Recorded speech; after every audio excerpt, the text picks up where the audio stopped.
অনেক সময় আমরা যা দেখি বাস্তব ঘটনা তার একেবারেই উল্টো হয়। সামনে থাকে মিছিল, স্লোগান আর ধর্ম রক্ষার নামে তাণ্ডব, কিন্তু পর্দার আড়ালে চলে ভিন্ন এক খেলা, গোয়েন্দা সংস্থার চালানো সাবভার্সন অপারেশন। বাংলাদেশও বারবার হয়েছে এর শিকার।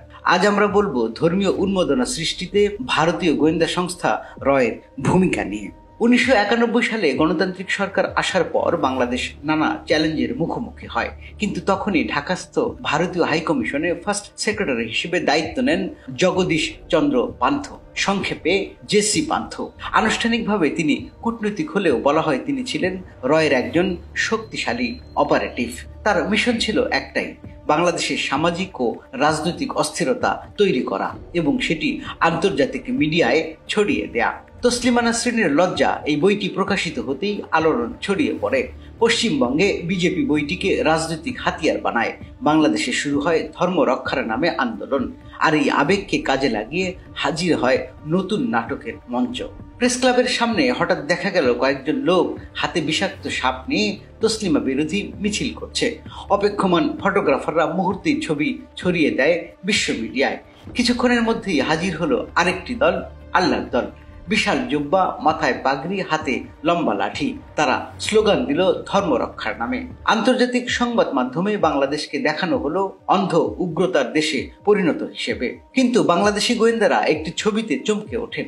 মিছিলে জুব্বা লাঠি হাতে দাঁড়িয়ে আছেন স্বয়ং জেসি পান্থ। তখনই পরিষ্কার হয় এই দলগুলো কারা বানিয়েছে, আর দু একদিনের মধ্যেই আল্লাহর দল উধাও হয়ে যায়। গোয়েন্দা ভাষায় এই ধরনের অপারেশনকে বলা হয় সাবভার্সন। উদ্দেশ্য একটা দেশের ভেতরে সামাজিক বিভাজন তৈরি করা, ধর্মের আবেগকে উস্কে দেয়া আর আন্তর্জাতিকভাবে রাষ্ট্রের ইমেজকে ধ্বংস করা। 1980-র দশকের সেই সাপের মিছিল ও আল্লাহর দল আসলে ছিল পরীক্ষামূলক নাটক, অথচ এর বলি হয়েছিল সাধারণ ধর্মপ্রাণ মানুষ যারা আবেগে ঝাঁপিয়ে পড়েছিল। 5 আগস্টের পর বাংলাদেশে হঠাৎ মাথাচাড়া দিয়ে উঠেছে উগ্র ধর্মান্ধ কিছু গোষ্ঠী। তারা কখনো মাজারে আগুন দিয়েছে, কখনো ওয়াজে হিন্দু বিদ্বেষ ছড়িয়েছে, আবার কখনো রাস্তায় মব তৈরি করেছে। ইতিহাসের শিক্ষা মনে করিয়ে দিচ্ছে এগুলো নিছক আবেগ নয়, বরং হতে পারে পরিকল্পিত সাবভার্সন। প্রশ্ন হলো, আমরা কি আবারও একই ফাঁদে পা দিচ্ছি? দাড়ি জুব্বা পরে আবেগী বক্তৃতা দিয়ে যেসব লোক আমাদের উত্তেজিত করছে তারা আসলেই ধর্ম রক্ষক নাকি অন্য কারো দাবার ঘুঁটি? আবেগ নয়, বুদ্ধি দিয়ে ভাবুন। আপনার আমার ভুল যেন দেশের সার্বভৌমত্বকে হুমকির মুখে না ফেলে।